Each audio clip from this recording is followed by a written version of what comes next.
Hey guys, Ashley here. I wanted to focus today's video on one of the questions that I receive the most in my inbox, and it relates to working from home or getting flexibility in the workplace.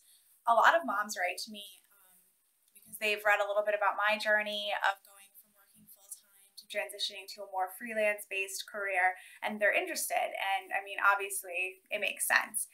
And these tips I'm going to give you, they're not just for moms. I mean, you could be, I don't know, anyone really. I have a lot of friends who work and do freelance as entirely their career from the start. They don't have kids, some don't even plan to have kids, but it's just having that flexibility in the workplace that helps with the whole work-life balance. And so really, these tips aren't just for moms, they're for anyone who is interested in this. And as I said, I have posted in the past some different things that have helped me with my journey.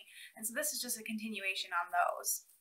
So I guess the first thing, if you are interested in trying to work from home or do something different with your career, I think is to first evaluate the job that you're in now.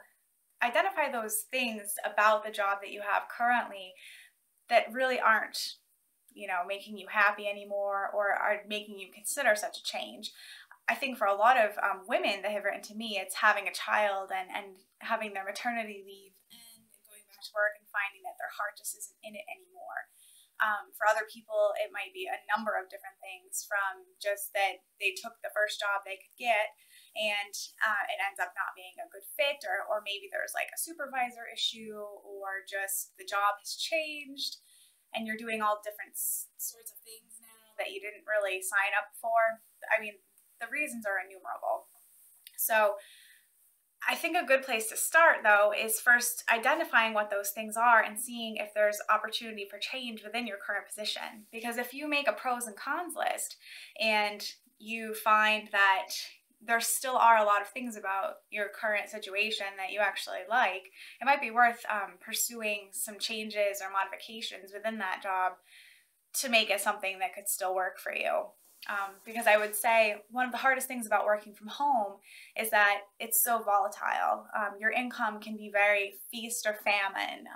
Your projects can be lots of them, or, oh my God, I need to find more. So it's something to consider. And I think a good place to start would be, if you're not comfortable approaching this with your direct supervisor, you could speak to an HR person and see about things like, well, I guess a good example is a job that I had a couple years ago. I know women now who are actually able to work from home several days a week. And it wasn't really something at the time where I thought that would even be a possibility, but it is.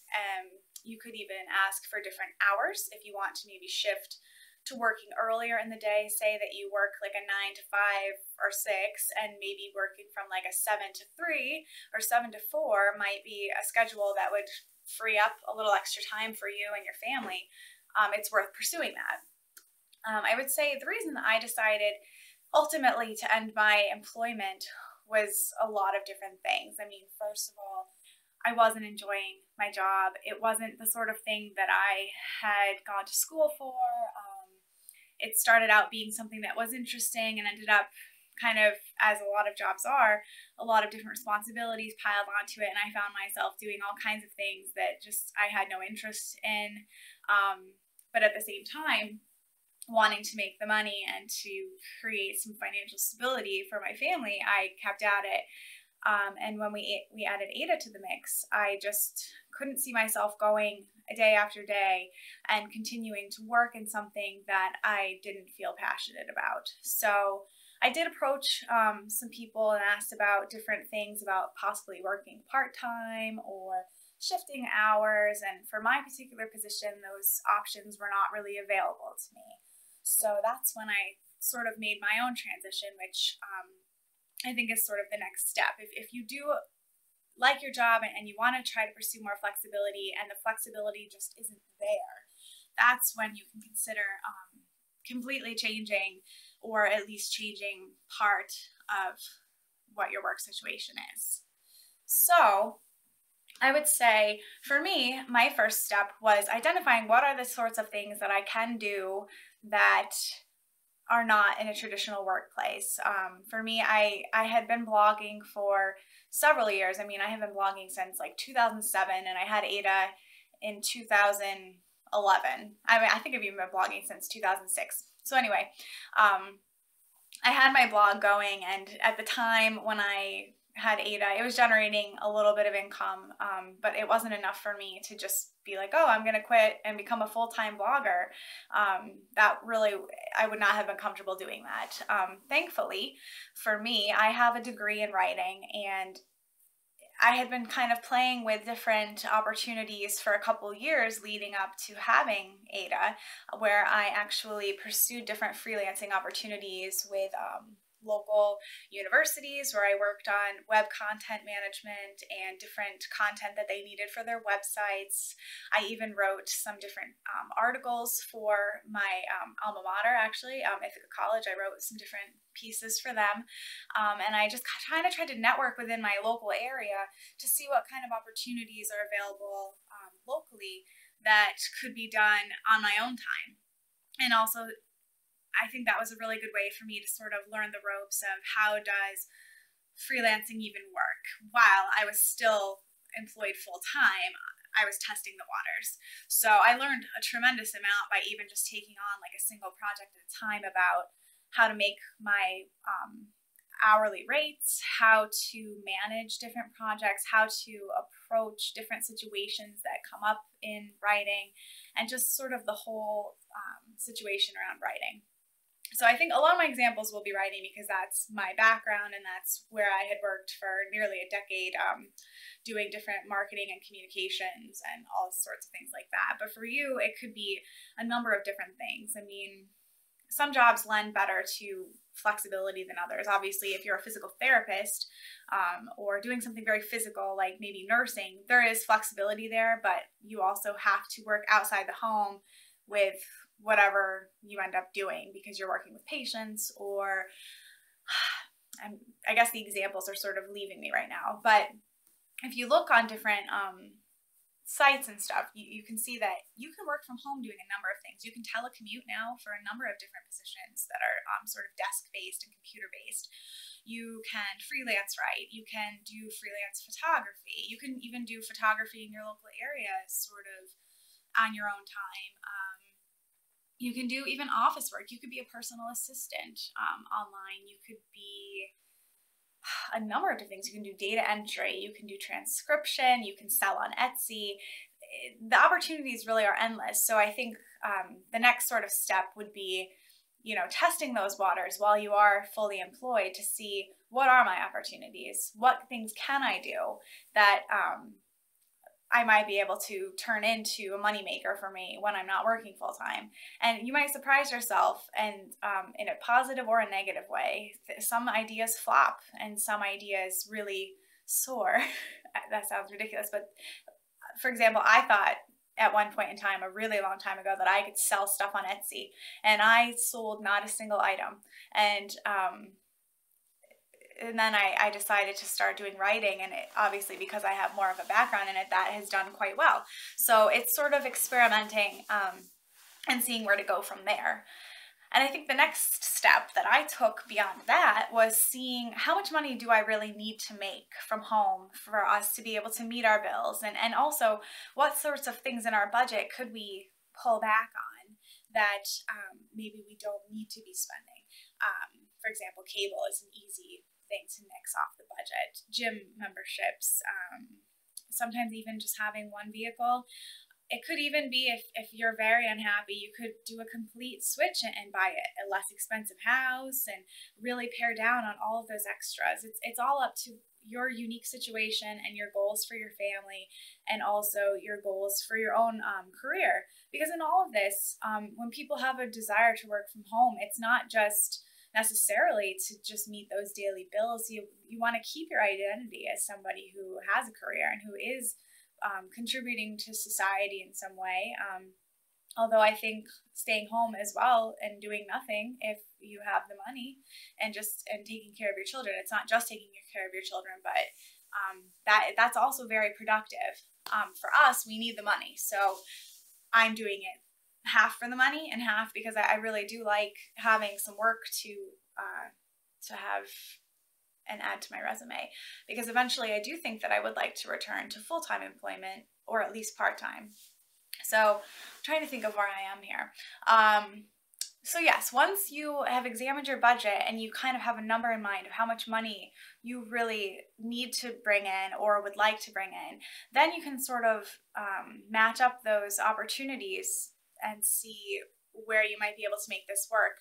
And that's where really testing it out first comes in handy. You may be a writer like me and see that you can make X number of dollars writing an article and see how much time that article takes you to write, to sort of see, well, how many hours am I going to have to work to be able to make this number? And are those projects and are those assignments even available to me? So that can be where it gets tricky, because there are a lot of other people vying for different positions and for different writing gigs and for whatever else you might be looking into. It's a very desirable thing to try to work from home. So it's a matter of really marketing yourself and having a polished resume and being able to be your own best cheerleader, I guess, and try to get these jobs. I've had better success at some places than in others, and I think in a future video I'll get into more specifics about the kinds of places where I look for jobs. For me personally, having a degree in writing, I have a number of different friends who actually work full-time freelancing, and so I've gotten most of my gigs through networking with the people that I know, and that's really worked out well, and I think a lot of positions in this sort of realm are found that way. Another sort of add-on question that I receive with the whole working from home thing is, can I blog and basically make my income from home? And honestly, that's a tough go. I personally do not make more than even 50% of my income from blogging. My blogs, they generate some income, and I'm working more and more to try to generate more income with them, which is why occasionally you'll see sponsored posts and more advertisements and things like that, because I'm playing around constantly to see what's a good mix of monetization and also staying true and I guess having some integrity with the blogging, because I've seen examples where people don't monetize at all and ones where it's almost ridiculous.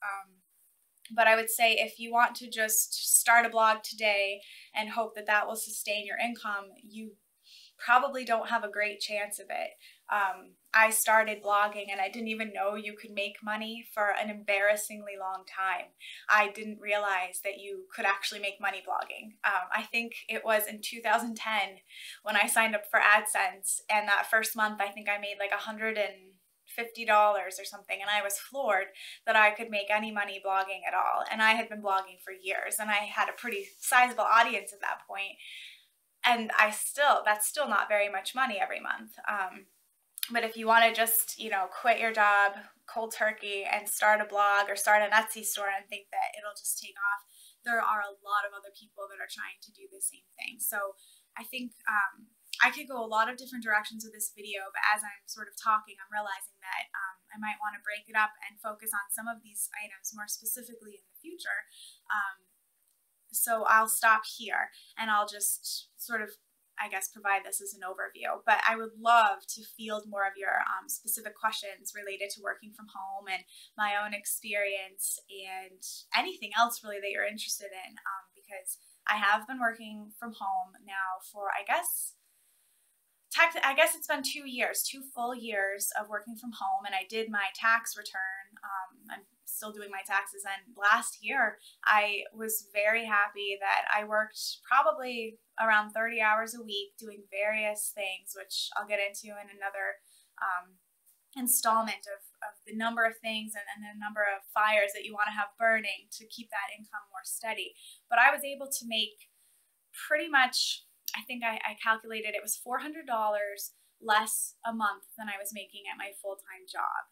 And that's cleared. So that's after tax. I made $400 less a month than I did at my full-time job. And so if I really consider that paired with I would have had to have full-time childcare, I'm actually making out better at home now than I would have working outside the home. But it took a really long time to get to this point, so I'm not holding out on you. There's no secret thing. It's work, it's combination of your background and of your strengths, and it's also your desire to make it work. So I'm going to cover a lot of this stuff more in a future video, and I hope that you enjoyed this, and I hope that you can gain a little bit, at least if you want to start thinking about working from home or getting more flexibility, that this might be, something to help you. So ask away, and I would be happy to answer anything.